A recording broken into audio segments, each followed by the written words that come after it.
वाहिगुरु जी का खालसा वाहिगुरु जी की फतेह। अनमोल विचार चैनल विच तुहाडा स्वागत है।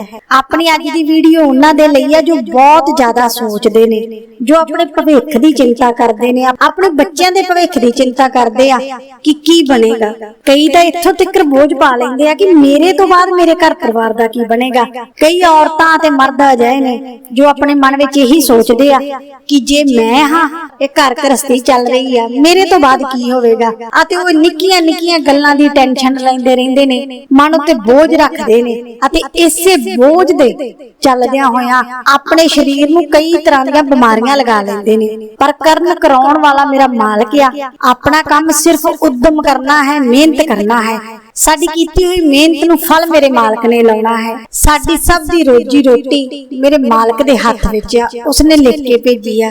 जिन्ने जिथों दा दाना पानी चुगना है वो हर हाल दे विच मेरे उस मालक नूं सब दा फिकर आ। जो भी जीव पैदा होया है उसदे पालन पोषण तो लैके उहदी रोजी रोटी मेरे मालक ने लिख के भेजी है। पर आपां कि सानू लगदा है कि सब कुछ असीं कर रहे हैं, जे मैं ना होवां तो पता नहीं की हो जाएगा। निक्कियां निक्कियां गल्लां दे बोझ पा के अपनी जिंदगी नूं बोझ बना के बैठे हैं। पर जिस दिन भी ये भरोसा आ गया ना मन दे विच कि करन कराउण वाला मेरा मालक आ, ये सिर्फ वड्याइयां ने जो मेरे मालक ने मैनू दित्तियां ने। भाव कि जेकर घर दा मुखी जो भी कमाउंदा है उसनूं कदे भी अपने मन विच ये हंकार नहीं लैके आउणा चाहीदा, जां कदे भी ये चिंता नहीं लैके आउणी चाहीदी कि मैं की करांगा। उसनूं तां हमेशा उस मालक दा शुक्रगुजार होना चाहिदा कि मालका रोजी रोटी सब दी तू लिखी आ, तेरे कर्मां दा ही मिल रहा है। मालका दिना तू आ पर वड्याइयां मेरे कर्मां विच लिखियां ने, ये भला तू मेरे हथों करवा रहा है।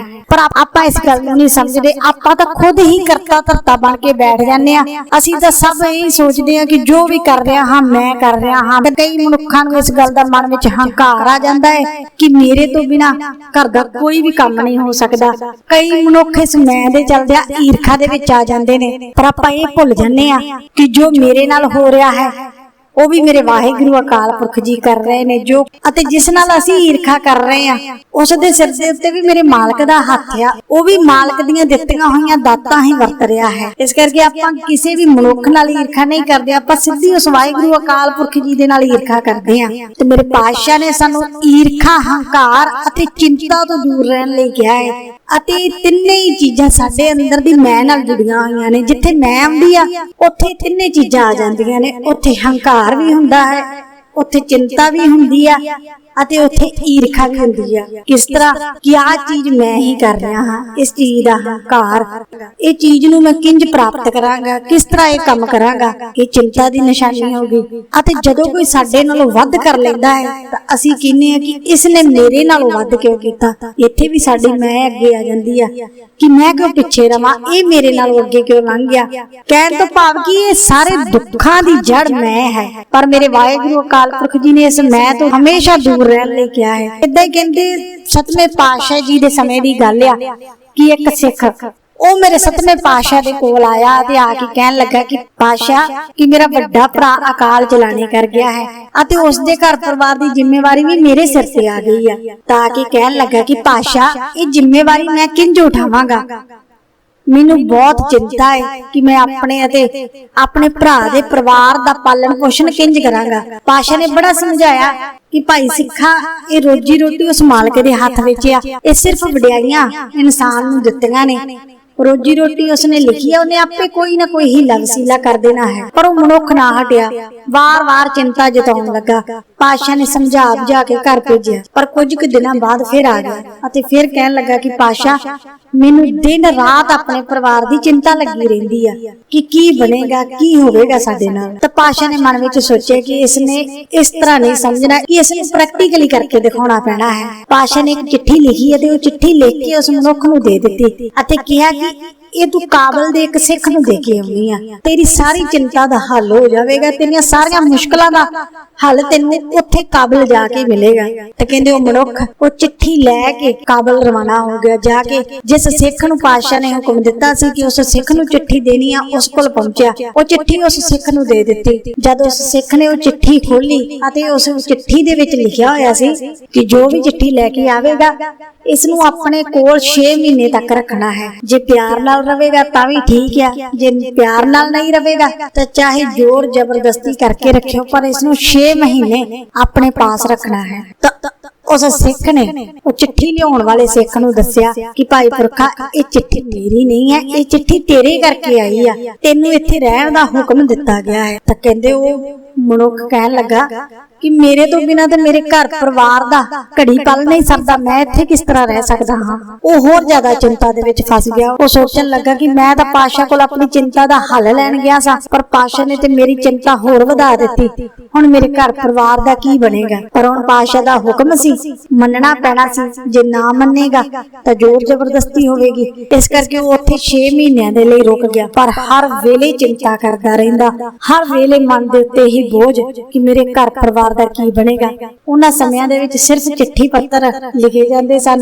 हुण ना ही अपने घर तक पहुंच कर सकदा सी, ना ही अपने घर परिवार बारे पुछ सकदा सी। ते कहंदे इधर उसदा घर परिवार जो उसदे ही सिर ते चल रिहा सी, वो काफी दिन ढीकदे रहे, पर जदों उन्हां दे घर दा मुखी घर ना आया, हौली हौली गल पिंड विच फैल गई। पिंड दे मुखी भाव सरपंच तक ये गल पहुंची। तस कहंदे सारे पिंड ने रल के ये मता पास किया कि इस घर दा मुखिया जो कमाउण वाला सी वो पता नहीं कित्थे चलिया गया है, पता नहीं की उस दे नाल वापर गया है। इस करके हुण इस घर परिवार दी जिम्मेवारी अपने सिर है। तो पिंड दे सरपंच ने सारिਆਂ ਨੂੰ हुक्म किया कि जो भी दसवंध तुसी गुरु घर कढ़दे सी, अज तो वो दसवंध तुसी इस घर परिवार दी इस बीबी दी झोली दे विच पाउणा है, तां जो इन्हां दे घर दी रोजी रोटी चल सके। ते कहंदे सब ने इसी तरह कीता। सब ने जो भी सरदा बनदा दसवंध सी कोई उस बीबी नूं देणियां शुरू कर दित्तियां। फिर जदों अगली मीटिंग होई ते अगली मीटिंग दे विच इह मता पास किया गया कि इन्हां दा इस तरह गुजारा नहीं होवेगा, इन्हां दी अपनी हत्थी किरत करन दा कोई ना कोई जुगाड़ करना चाहिदा है, तां जो इन्हां दी रोजी रोटी सदा लई बनी रहे। तां कहंदे सरपंच ने हुक्म कि जिस भी माई नूं कसीदे दी मुहारत हासिल है, जिस तरह हुण आपां सिलाई कढ़ाई कह दिंदे आ, उन्हां समयां दे विच कसीदा किया जांदा सी, ते इन्हां दी जो जवान बच्ची है उस नूं कसीदे दी सिखलाई दित्ती जा सके।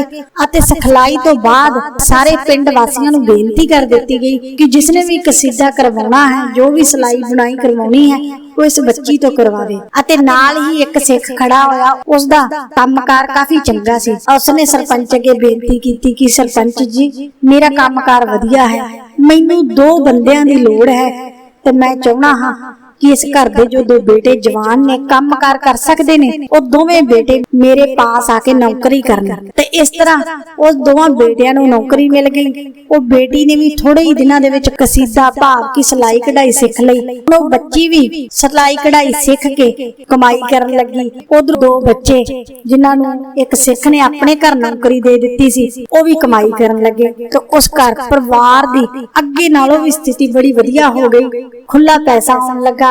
किथे पहला एक जाना कमाउंदा सी, पर हुण उस घर दे विच 3 जी कमाउण वाले हो गए, ते घर दी काया पलट गई। ते कहंदे उधर सिख दा 6 महीने दा समा पूरा हो चुका सी। वो जदों अपने घर आया तां आके देखिया कि घर दी ते काया ही पलट हो गई आ, ये तां घर हो रिहा ही नहीं। तां आके उसने अपनी पत्नी नूं पुछया कि ये किस तरह बीती। तां पत्नी ने कहा कि जिस गुरु कोल तुसी अपनी चिंता दा हल लैण गए सी, ये उस गुरु दी ही मेहर आ। उसने सारी गल सुनाई कि किस तरह पहला साडा गुजारा दसवंध ते चलदा रहा, फिर उस तो बाद बेटी नूं कसीदे दी सिखलाई दे के साडी रोजी रोटी दा साधन बन गया।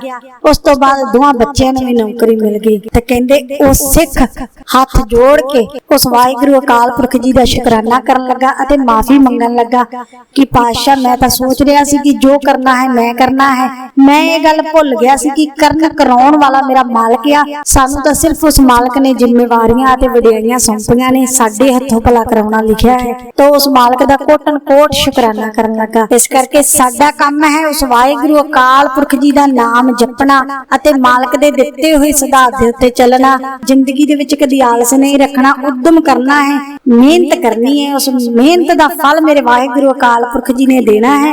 ਪਰ ਇਸ ਗੱਲ ਦਾ ਕਦੇ ਵੀ ਆਪਣੇ ਉੱਤੇ ਹੰਕਾਰ ਨਹੀਂ ਆਉਣ ਦੇਣਾ ਕਿ ਜੋ ਵੀ ਕਰ ਰਿਹਾ ਹਾਂ ਮੈਂ ਕਰ ਰਿਹਾ ਹਾਂ। ਇਸ ਗੱਲ ਨੂੰ ਹਮੇਸ਼ਾ ਯਾਦ ਰੱਖਣਾ ਹੈ ਕਿ ਇਹ ਵਡਿਆਈਆਂ ਉਸ ਮਾਲਕ ਦੇ ਹੱਥ ਵਿੱਚ ਨੇ। ਜੇ ਉਹ ਚਾਹੇ ਤਾਂ ਪਿੱਛੇ ਲੱਗਿਆਂ ਨੂੰ ਆਗੂ ਬਣਾ ਦੇਵੇ, ਪੁੰਜੇ ਬੈਠਿਆਂ ਨੂੰ ਚੁੱਕ ਕੇ ਤਖਤ ਤੇ ਬਿਠਾ ਦਿੰਦਾ ਹੈ, ਅਤੇ ਜੇ ਉਹ ਚਾਹੇ ਤਾਂ ਤਖਤ ਤੇ ਬੈਠਿਆਂ ਨੂੰ ਤਖਤ ਤੋਂ ਲਾ ਕੇ ਪੁੰਜੇ ਬਿਠਾ ਸਕਦਾ ਹੈ। ਇਸ ਲਈ ਹਮੇਸ਼ਾ ਉਸ ਮਾਲਕ ਦੀ ਰਜ਼ਾ ਵਿੱਚ ਰਹੋ। ਜੋ ਵੀ ਜ਼ਿੰਮੇਵਾਰੀਆਂ ਮਿਲੀਆਂ ਨੇ ਉਹਨਾਂ ਨੂੰ ਖਿੜੇ ਮੱਥੇ ਨਾਲ ਸਵੀਕਾਰ ਕਰੋ, ਹੱਕ ਸੱਚ ਦੀ ਕਿਰਤ ਕਰੋ, ਪਰ ਚਿੰਤਾ ਕਦੇ ਨਹੀਂ ਕਰਨੀ। ਚਿੰਤਾ ਅਤੇ ਚਿਤਾ ਇੱਕ ਸਮਾਨ ਆ।